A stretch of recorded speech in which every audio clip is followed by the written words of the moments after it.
We're going to break this down into mindset, body language and voice. Firstly, mindset.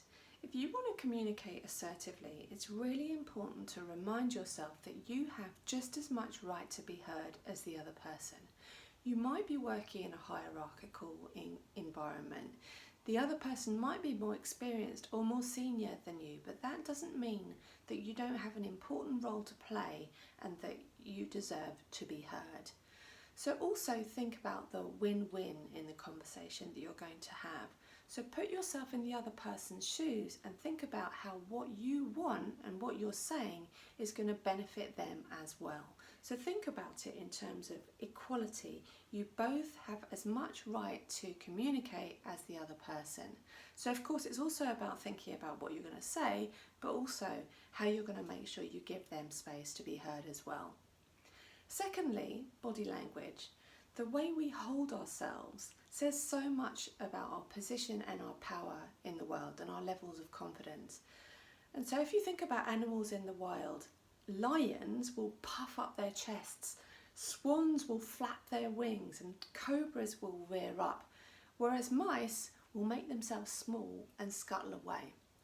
So you don't want to be the mouse.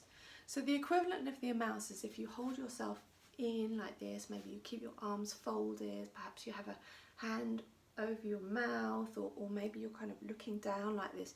These are all things that are going to make you small and minimize your impact. You want to do the opposite. So take up your space, stand straight, put your shoulders back, have your feet planted firmly on the ground. All of these things will ground you and give you more confidence, but they will also come across in a way that shows strength and solidity. So think about also the position of your head. If you watch me when I'm tilting my head like this, there's nothing wrong with that. What this is saying to you is that I'm approachable and I really want to listen to you and I'm really drawing you in. And it will come with smiles and it will come with a slightly different voice intonation. That's fine if you're wanting to encourage the other person to speak.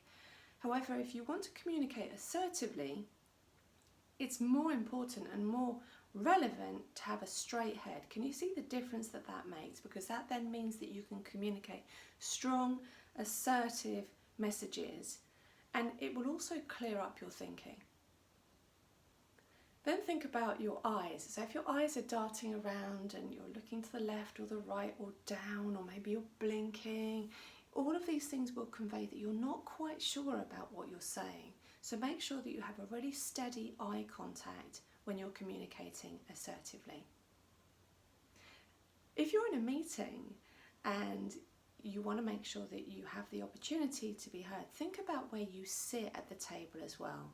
If you sit at the head of the table, that will automatically put you in a stronger position. If you sit and your feet facing the door, you'll be able to greet people as they come in. All of this will subtly send out signals of power. So thirdly, your voice. Your voice again is a non-verbal way of communicating assertively. So think about the intonation and the pace and the tone of your voice, firstly.